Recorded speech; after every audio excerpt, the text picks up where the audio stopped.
Waalaikumsalam warahmatullahi wabarakatuh. Alhamdulillah sehat. Ini sekarang kita sajikan juga beserta dengan jauh-jauhnya nih Mas. Iya, istri saya tercinta. Masya Allah. Kan di video kemarin Mas Albert sempat bilang ya bahwa ada perjalanan menarik juga sama sang istri nih. Iya betul. Pertama-tama nih Mas Albert, gimana nih bisa jumpa sebelum memeluk Islam nih?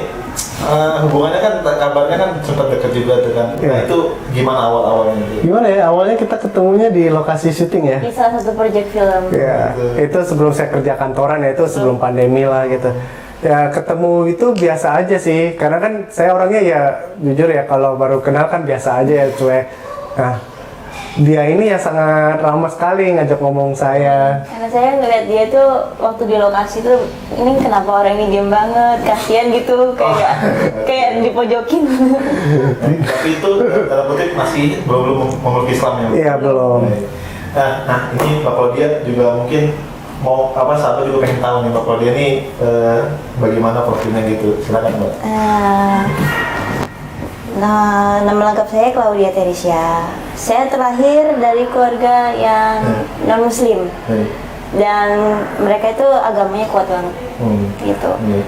Cuman di keluarga saya ada satu nenek saya meluk agama Islam, tapi nggak ada yang tahu, cuma saya sendiri. Jadi dari kecil saya ikut almarhum nenek saya.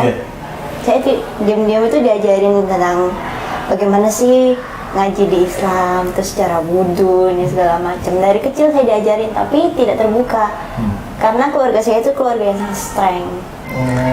Berarti sebelum udah kenal Islam juga ya? Iya, sudah tertarik juga udah pengen masuk, tapi sama keluarga jangan gitu. Ya karena anak pendeta juga. Mas Albert apa sebelum Mbak? Sebelum. Sebelum Mas Albert ya, berarti memang udah ada apa sih kalau bilang ya, gambaran ya terhadap Islam seperti apa? Iya, sudah tertarik dari sejak saya TK. Iya, oke, Masya Allah. Oke, berarti pokoknya intinya bisa dibilang lah kalau Mas Albert ini sama Mbak Claudia ini partner lah dibilang. Iya, betul. Nggak yang pacaran orang yang berpikir negatif gitu ya. Baik, ini kan kalau Mas Albert kemarin udah cerita nih Mbak Claudia ya tentang Mbak Claudia sedikit gitu, maksudnya kisah hijrahnya gimana. Kemudian kalau Mas Albert kan kita tahu nih kisah hijrahnya nih, wah Allah Akbar gitu ya. Bahkan yang komentar itu sampai gimana ya, banyak yang nangis juga gitu. Nah kabarnya dari Mas Albert ini, Mbak Claudia ini masuk Islam bukan karena Mas Albert. Betul. Nah, ini menarik banget nih, gimana ceritanya nih? Nah jadi gini, waktu itu saya kembali lagi seperti tadi ya, dari kecil memang sudah tertarik masuk Islam. Ya walaupun kontroversinya adalah bapak saya seorang gembala, tapi saya itu di Kristen tuh kayak kurang sreg gitu loh. Dari kecil sampai saya dewasa, sampai remaja, saya diam-diam itu memperjalanan Islam. Cuman ya sebagai anak pendeta mau nggak mau ya ngikutin itu. Tradisinya gitu. Betul, tradisinya. Sampai kadang-kadang di dalam hati saya itu saya bertanya-tanya, ya Tuhan, apa saya harus meninggalkan ini semua atau bagaimana gitu. Sampai kadang-kadang ada pertanyaan di hati kecil saya, kalau saya masuk Islam bagaimana ya keluarga saya? Kalau saya istilahnya berpindah keyakinan dan bukan karena pasangan atau ada lingkungan, tapi karena keadaan saya sendiri, kemauan saya sendiri, itu bagaimana ya keluarga saya? Sampai seperti itu saya punya pertanyaan, banyak sekali pertanyaan. Sampai saya ingat nih, sebelum meninggal almarhum nenek saya pernah berkata kepada saya pengen lihat kamu pakai hijab. Saya pengen lihat kamu pakai hijab, saya pengen lihat kamu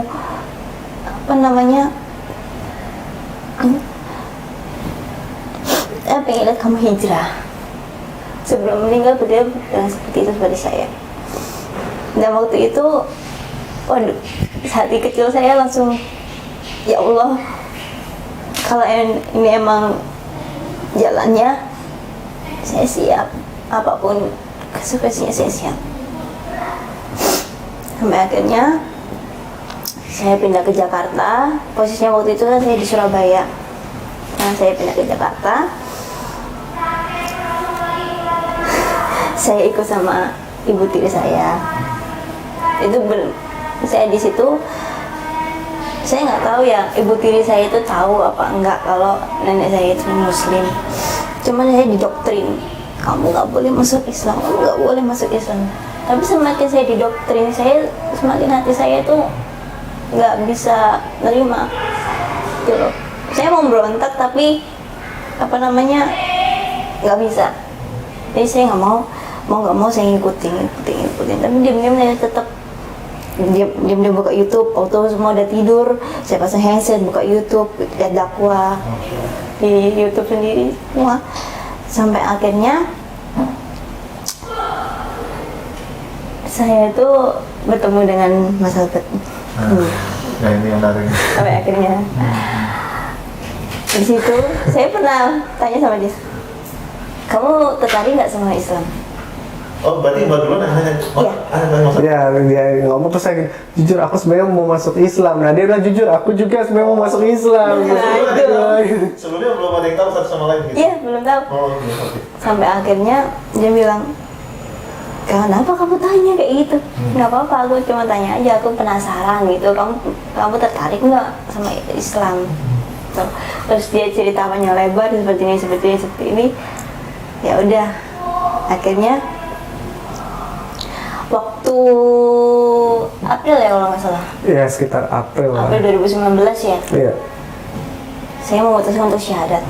Ya, tapi pas itu momennya pas puasa juga ya kalau nggak salah puasa, ya. April atau Juni. Hari ya kita lupa lah tanggalnya ya. Iya. Tapi pokoknya pas momennya puasa pertama ya kan. Nah itu setelah orang tua istri saya tahu mau masuk Muslim sempat sampai minggat ya, Iya. karena kan gini diancam lah ya, nggak bisa disebutin di sini lah ya kan. Iya. Pokoknya diancam nggak diakui keluarga atau gimana lah, seperti mungkin hak waris Dan atau apa. Mama saya bilang gini, selama ini saya nggak mau ngakuin kamu anak kalau kamu pindah ke Islam. Tuh. Ya istri saya yang ditekan. Nah, Mas Albert, gimana nih waktu perasaannya ketika Mbak Claudia nanya tentang tertarik nggak sama Islam? Itu kan pasti ada momen-momennya. Ya. Apalagi untuk jalan syahadat bareng itu kan nggak begitu mudah ya. Gimana nih komunikasinya gimana? Ya pokoknya waktu itu Claudia istri saya ini nanya kamu ada tertarik nggak dengan Islam ya? Saya bilang kan jujur sebenarnya saya pengen banget mau masuk Islam tapi takut kamu putusin lah. Terus dia bilang ya aku juga sebenarnya mau masuk Islam belajar.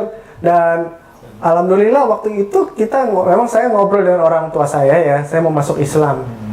Itu ibu dan nenek saya belum Muslim ya. Beliau yang bantuin cari untuk mualaf center malah. Akhirnya ya ketemu MCI itu ya, mualaf center Indonesia. Malah ibu saya dan nenek saya mengantar kami berdua untuk ke MCI. Yaudah kalau kamu masuk Islam, tak antar gitu. Wah, Itu yang buat saya nangis. saya kaget gitu. Wah, ibu saya sampai setuju banget ya. Dan ini memang istri saya sempat diungsikan lah ke kos-kosan syariah lah ya. Kami udah cerita dengan ibu kosnya juga ya kan, dilindungin sampai kita benar-benar sah. Jadi saya kan nggak mau serumah ya, karena kita belum sah. Dan gimana caranya supaya dia bisa aman? Kita cari kos-kosan syariah waktu itu ya kan. Dan diajarin ngaji ya sama ibu kosnya juga ya gitu. Terus kami syahadat, kami belajar bersama-sama, itu suatu kelegaan bagi kami ya, dimana ya terutama istri ya sangat ditekan sekali ya. Kalau saya sih alhamdulillah dari keluarga saya yang seperti saya ceritakan aman. Karena di keluarga saya mereka itu strength gitu loh agak pikirannya. Dan juga maaf ya, kalau dengar kata Islam seperti alergi. Itu yang membuat saya sedih kadang-kadang. Itu. Baik, Masya Allah. Akhirnya nikahnya gimana ceritanya pas ketika Mas Albert sama Mbak Claudia nikah? Penasaran juga kita nih. Aduh, ini ada momen yang lucu sih sebenarnya ya. Gimana? Sampai sempat mas kawinnya ketinggalan di rumah ya. Jadi kan kami saking ya hanya berempat ya ke KUA waktu itu, dan ada sebagian keluarga dari ayah ibu saya ya datang ya kan. Nah kami kan saking bingungnya ya sempat mundur ya, Iya. jam nikahnya ya, untuk ngambil mas kawinnya. Ya karena kami kan saking keburu-burunya itu, ya tapi Allah permudahkan ya, sempat berpikir ya Allah ini cobaan apa lagi nih, perasaan peralatannya udah lengkap kok bisa ketinggalan. Akhirnya yang menikahkan ya itu apa namanya kalau istilahnya penghulu ya itu. Ya udah tunggu sebentar, salah satu ambil. Ya udah teman saya ke rumah ngambil, langsung lancar ya dengan gitu aja ya. Pas ijab kabul udah pakai bacaan, nggak dikasih bacaannya. Saya udah deg-degan ini lidah saya. Ya emang seperti ini ya kalau saya bicara ya kadang nggak terlalu lancar. Tiba-tiba bisa lancar aja seperti itu. Satu kali iya langsung ucap ya. Alhamdulillah. Ya dengan satu tarikan napas pula. Masya Allah. Nah ini kan pasti ada feel tersendiri nih ketika dulu dekat waktu belum memulai agama Islam dan ketika sudah dekat banget udah menikah dalam agama Islam. Ini gimana nih feelnya nih? Bedanya apa nih? Beda banget ya. Beda banget. Jadi kita itu ibaratnya kayak pacaran setelah menikah. Ya. Dan itu lebih gimana? Lebih kayak wah gini ya rasanya pacaran setelah menikah itu lebih orang bilang itu lebih enak, lebih santai daripada sebelum menikah gitu. Ya, apalagi kita sudah sepakat ya waktu udah sepakat mau masuk Islam ya kita nggak ada istilah pacaran ya, kita ta'aruf. Lumayan ya kita perkenalannya itu 1 bulan ya, terus sudah nyatakan perasaan 3 bulan ya. 3 bulan ya. total semuanya. Ya, 3 bulan lah semua. Awalnya orang tuanya istri saya itu sangat setuju sekali berharap dengan saya. Ya calon menantu idaman, tapi ternyata kecewa. Belum tahu kalau Muslim. Iya belum tahu juga kalau saya sudah syahadat. Ya setelah tahu berubah 180 derajat. Gimana? Ya sangat membenci saya. Ya sempat dituduh lah, kamu ternyata sengaja ya pura-pura dekatin anak saya supaya mau mengislamkan anak saya. Ya saya juga gimana ya, dulu sebelum jadi mu'alaf dituduh mau mengislamkan orang, setelah jadi mu'alaf Dituduh jadi misionaris. Terus yang paling parah sempat yang di salah satu tempat ya, kita nggak usah sebutin namanya tuh, nuduh aku apa sih? Syiah. Ya, kaget ya udahlah. Ya cuma bisa istighfar aja, bersabar aja ya. Mungkin ini cobaan lah gitu. Masya Allah. Mbak Claudia, pastikan Mbak Claudia sampai sekarang masih komunikasi nggak sama ibu ayah? Tidak mau. Nggak ya? Mereka nggak mau. Mereka nggak mau. Mungkin. Mereka bilang selama kamu belum lepas hijab, selama kamu belum kembali lagi Kristen, selamanya kamu bukan. Ya, ditantang sih sebenarnya. Ditantang kamu kalau baptis ulang lagi, saya kasih hadiah gitu. Sempat ditantang gitu. Baik, kita break dulu. Baik, tadi yang lanjutin tadi Mbak Claudia, tadi kita sempat kepotong dulu soal zuhur ya. Semoga dengan soal zuhur ini diterima sama Allah. Amin. Nah, lanjutkan tadi Mbak Claudia, tadi kan saya sempat tanya bahwa Mbak Claudia itu masih ada hubungan sama keluarga sampai sekarang gitu ya, hubungannya bagaimana? Kemudian juga kabarnya ketika sudah memeluk Islam ada beberapa yang stigma negatif ya kepada Mas Albert itu gimana? Ya, kalau saya sih ya itu suatu pengorbanan yang harus kita lakukan ya, harus berani lah. Jadi nggak ada istilah suka nggak suka, mau nggak mau ya memang harus siap gitu. Ya seperti istri saya yang dapat tekanan, saya juga dipaksa untuk kembali lagi ya kan. Ya baptis ulang lagi saya nolak, bahkan diiming-imingi lah ya uang, pekerjaan, jabatan. Ya saya nggak mau sebut jumlahnya berapa, tapi ya bagi saya ya lumayan lah gitu. Tapi saya nggak mau sampai tergoda lah gitu kan, karena nilai uang itu bagi saya relatif ya, tiap orang berbeda-beda. Lagi bagi saya sih ya saya nggak mau lah mau dikasih iming-iming seperti itu. Insya Allah saya harus tetap istiqomah. Ya. Kalau di Mbak Claudia sendiri gimana? Tanggapannya, responnya? Atau mungkin gini Mbak, kalau seandainya mungkin juga barangkali nih ya Bapak dan Ibunya nonton juga gitu, kira-kira apa sih respon Mbak dan pengen pesan apa gitu, kira pengen ngomong apa gitu? Saya sih nggak minta yang banyak-banyak ya. Saya cuma minta suatu hari nanti mereka juga mau meluk agama Islam, mendapatkan hidayah dari Allah. itu aja. Dan bisa menerima saya sebagai anak secara utuh ya, maksudnya nggak nggak seperti dulu lagi gitu. Itu aja sih. Ya saya doakan ya semoga dimudahkan yang mulia. Amin. Ya, rasanya kayaknya senang banget sih kalau misalnya satu keluarga ya, baik Iya. tua ataupun ibu juga memeluk agama Islam terus kemudian duduk bersama ngobrol bareng itu kan masya Allah Itu impian saya Itu sih. impian sih. Ingin gitu ngeliat mama pakai hijab, ngeliat mama masuk Islam, terus kita bisa ya kalau puasa buka bareng, sahur bareng gitu. Tapi yang paling dekat dari Mbak Claudia ini papa sama mama nih? Kalau boleh tahu. Jujur untuk keduanya nggak terlalu dekat karena saya dari lahir saya udah diam bersama nenek saya. Oh iya. Baik, ya. Berarti mungkin tahunya hanya besarnya saja mungkin. Iya ya, betul. Setelah saya lulus SMA, saya ke Jakarta baru bertemu mereka. Iya. Dari Mas Albert sendiri ada nggak sih rasa pengen kayak membawa Mbak Claudia pengen mampir ke orang tuanya Mbak Claudia gitu? Kalau kami sih dari dulu sudah terbuka ya, bahkan ibu saya sih siap kapan aja. Cuma dari mereka yang sengaja ngeblok semua kontak kami ya kan, ya seperti benar-benar nggak mau kenal lah. Ya ada banyak tuduhan, gunjingan, bahkan waktu ketika anak pertama kami meninggal ya, itu sudah banyak penghakiman lah ibarat Bahkan saya istilahnya. disumpahin, kamu nggak akan pernah bisa punya anak. Sejak masuk Islam, terus setelah anak kami meninggal, itu dibilang tuh kan, itu kenapa masuk Islam ada tumbalnya pasti begini ya, pokoknya segala sesuatu yang nggak pantas lah diucapkan lah seperti itu. Saya cuma ngingetin gini aja, ya Allah, kok bisa seperti ini ya, sabar ya, apa yang kami alami nggak seberapa seperti yang Nabi Ayub alami lah, pasti jauh lebih berat. Cuma saya cuma bilang ke ibu mertua saya, Ma ingat katanya istri pendeta ya, papa kan gembala sidang. Kalau memang mengajarkan kasih, ucapannya ya tolonglah gitu loh, sesuai dengan ajarannya gitu. Saya nggak mau menjelekkan agama, tapi tolonglah, saya tahu ajarannya bagus gitu. Ya kami tetap di Islam karena kami tahu semua agama memang baik, mengajarkan kebaikan, tapi kami mengikuti yang paling benar, ya kan, yang paling lengkap. Ya dari Nabi Adam sampai ke Nabi Muhammad, Islam lah yang paling lengkap ajarannya, terperinci, jelas.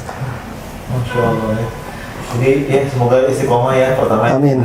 Dan ini Mbak Claudia dan Mas Albert, awal-awal nikah kan pasti ada beberapa ujiannya. Iya. Tapi kan kalau mental tuh mungkin Bismillah lah, saya rasa Mas Albert udah bisa menangani itu. Tapi kalau dari segi misalnya income gitu ya dan apa gitu, itu kesulitannya gimana tuh, dan yang buat kuat dari kesulitan itu? Ya memang sih terutama waktu tahun 2020 ya, pencobaannya banyak banget ya. Dari Awal-awal COVID ya. awal-awal COVID ya. Terus saya kan udah lumayan kerja lama ya kan, tiba-tiba perusahaannya tutup ya kan, Iya. harus gulung tikar, ya nggak ada pesangon karena sudah nggak sanggup lagi ya kan, ya udah kami nggak masalah. Terus ditambah ya pokoknya ada beberapa kesulitan lah ya, tapi alhamdulillah kami bisa tanganin ya. Ada aja yang baik ya, kasih pekerjaan lagi, terus ekonomi mulai membaik lagi ya. Terus sempat ya anak meninggal, itu yang ujian terberat kami itu ya, anak meninggal. Ekonomi sih kami masih Masih bisa lah berjalan ya, walaupun pasti ada jatuh bangun ya, ada susah senangnya. Yang paling terpukul tuh adalah ketika anak meninggal. Itu kan anak ya harapan saya ya, itu Selama 2 tahun 2 tahun pernikahan. Terus anak pertama pula laki-laki ya, bagi kami kan wah meneruskan marga ya kan gitu. Terus terutama istri saya yang sempat karena kan dia tepar ya, trauma juga. Takut juga untuk ya sebagai seorang ibu yang kehilangan anak itu sempat, ya Allah, aku takut lagi kehilangan untuk yang kedua kalinya, sempat kayak gitu. Tapi alhamdulillah dikasih kepercayaan lagi. Masya Allah, Iya. sekarang sudah mengandung lagi. Iya, kira-kira 5-6 bulan ya. 6 bulan ya. Bulan ya, Allah Allah. Semoga Allah lancarkan ya. Amin. Ya semoga anaknya jadi anak yang soleh. Masya Allah. Jadi itu bukti ya bahwa Allah tuh nggak menyia-nyiakan hambanya. Gitu ya. Iya. Mungkin di luar sana banyak juga ataupun teman-teman kita sendiri mungkin Mbak Claudia atau Mas Albert, mereka berpikir bahwa kok Allah begini ya, kok Allah nggak adil ya. Jadi kalau ada yang bilang seperti itu, ya ini buktinya kan gitu ya, Allah tuh maha adil banget gitu. Bukan pada waktunya manusia, tapi pada waktunya Allah. Nah itu dia, kadang-kadang pengen manusia itu Ya, gimana ya? ingin hati manusia itu, ya Allah aku pengen sekarang terjadi, tapi Allah tunggu. Dia bilang tunggu dulu, sabar dulu. Ada yang lebih indah lagi. Dan saya sendiri pun merasakan.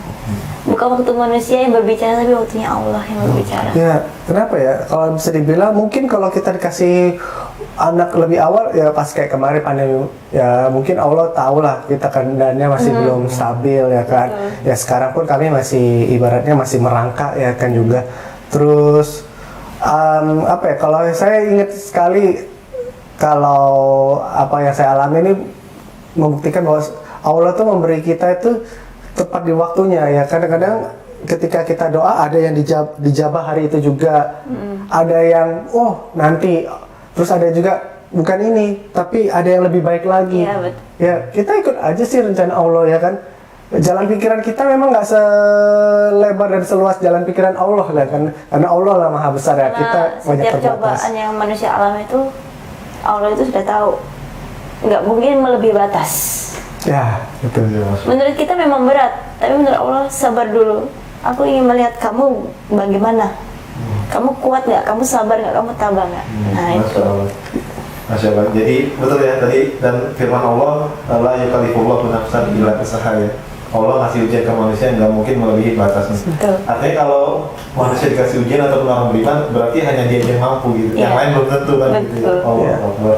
Masya Allah, Masya Allah. Ini apa ya? Semakin menarik nih pembahasan di rumah Allah. Semakin di sini semakin menarik ya. Jadi sempat dari awal juga, perkenalan ya. Terus kemudian sudah menikah, dan pastikan kalau menikah nih sudah menjadi seorang muslim, ada sesuatu pembimbingnya, terutama Mas Albert nih, Yeah. membimbing istri nih. Itu kan pasti gimana tuh, apa ngajarinnya dan belajar bersama-samanya, momennya tuh kan pasti spesial ya, maksudnya ya, apalagi baru-baru nih. Itu penyelesaiannya gimana tuh Mas? Ya, kalau saya sih justru lebih banyak berucap alhamdulillah terus ya, karena apa? Punya istri yang baik, sabar, mau terima saya apa adanya ya. Kalau ibaratnya saya tuh anugerah lah dapat dia. Saya nggak sempat bilang kamu siap nggak dapat saya ya. Soalnya bagi saya dapat kamu anugerah, takutnya kamu dapat saya musibah gitu. Tapi dia malah bilangnya apapun yang terjadi. Apa yang terjadi, saya tetap sama dia, karena pernikahan itu bukan main-main, dan itu juga amanah dari Allah kan. Gak boleh dibuat orang bilang, maaf ya, kan banyak yang berantem gara-gara ekonomi, tapi saya nggak mau. Saya walaupun apapun keadaan suami saya sudah berjanji sama diri saya sendiri, sama Allah, saya akan tetap menjaga pernikahan saya. Dan alhamdulillah dengan keikhlasan istri, terutama ridho ibu juga ya, dari ibu saya ya. Pokoknya kami masih ya lumayan lah ada gitu. Memang kami ya kalau bisa dibilang saya apapun yang saya kerjakan selama halal ya kan, saya lakukan. Kerja kantor, ya pulang kantor kadang-kadang sempatin ya narik ojek online juga walaupun hanya part time ya kan. Terus kalau ada tawaran syuting part time ya biasanya kalau di weekend ya saya ambil ya walaupun masih hanya sebatas figuran kecil-kecilan, saya ambil aja walaupun yang penting halal ya kan. Allah bukakan jalan, kita nggak pernah tahu ada rezeki apa ya kan. Terus itulah yang buat saya semangat ya kan, karena restu ibu yang pertama, dan yang kedua ridho dari istri juga ya kan. Bagi saya tuh ibaratnya di rumah saya itu saya alhamdulillah punya 3 bidadari yang paling cantik bagi saya ya. Ibu saya, nenek saya, dan istri saya tercinta yang selalu support saya ya kan. Dan mereka selalu bilang, ayo jangan menyerah. Apapun usahanya yang penting halal itu harus coba. Ya, Bismillah. Sempat buka usaha ya seperti catering kecil-kecilan, terus bakery ya, walaupun sempat vakum ya karena 2021 kami baru pemulihan ekonomi ya. Memang sih kalau bisa dibilang modal untuk hidup lah kami pakai, bukan untuk dagang, tapi karena ya kami yang penting bertahan dulu. Saya masih ada income kok dari pekerjaan saya ya. Memang sih ada suatu saat pengen buka, cita-cita saya selain buka mualaf center ya kan, yang seperti saya bilang sebelumnya ya buka usaha juga yang berbasis syariah lah ya, misalnya catering atau bakery ya, terus coffee shop ya, Nah, coffee itu shop gitu ya. keinginan kami berdua itu pengen buka coffee shop dan juga membantu kaum duafa. Iya, dan itu coffee shop yang kami pengen itu sebenarnya gini, coffee shop yang benar-benar Islami ya kan. Iya. Jadi tempatnya itu ya insya Allah diusahakan bebas maksiat lah, benar-benar yang baik, dan ya pengennya sih dari usaha bisa membantu orang. Cuma memang kami nggak akan nyebutkan berapa lah kalau ketika mampu memberinya kan. Dan satu lagi yang membuat saya semangat itu adalah ketika saya ada cobaan, saya yakin berarti Allah mau naikkan level saya ya. Bisa jadi apa yang saya alami ini belum tentu seberat orang lain. Saya berprinsip seperti itu. Orang lain mungkin bisa lebih susah. Nah, kalau ada orang lain yang lebih susah berarti dia lebih mampu. Allah mungkin masih kasih level ini. Ya, nikmatin aja. Anggap aja nih hidup ini seperti sebuah roller coaster ya, kadang di atas, kadang di bawah, kadang muter gitu. Jangan jadikan hidup ini pelarian, tapi jadikan hidup ini sebuah perjalanan. Itu konstitusi. Baik. Nah, Mbak Albert dan Mbak Claudia nih, gimana nih momen-momen ketika Mas Albert dan Mbak Claudia ini kayak ngaji barengnya di mana, kemudian itu kan masih apa ya, sesuatu hal yang spesial gitu bagi rumah tangga yang baru ya. Apalagi kan, wah itu kadang-kadang suka ada apa guyon-guyon ya terkait dengan apa, masih baru nih, kayak gitu ya. Kalau saya sama ibu saya, sama nenek saya, sama ya belajarnya santai ya. Terutama istri saya memang lebih cepat nangkep ya daripada saya ya. Ya masalah ikro, istri saya sangat telaten lah ngajarin saya, ngajarin ibu saya, oma saya. Ya, dan yang saya salut sih ya, nenek saya sih pelan-pelan diajar, lebih cepat nangkap. Itu yang buat saya motivasi ya kan. Yang lebih tua bisa cepat. Terus beberapa rekan-rekan pengajian itu membuat saya jadi semangat ya. Memang saya masih harus belajar lagi ya kan. Ya memang belum banyak surat-surat yang hafal ya, jujur saja masih belajar. Kadang bacaan ikro ya juga, tulisan Arab ya masih apa ya, suka salah-salah cara pengucapan tahsinnya gitu. Ya kadang kan bukan bahasa asli ya kan. Oke lah kalau saya ngomong bahasa Indonesia atau Inggris ya dalam ya bahasa sehari-hari. Kalau Arab ini kan butuh penyesuaian. Tapi ya namanya belajar ya cepat atau lambat kalau niat insya Allah lah dipermudahkan.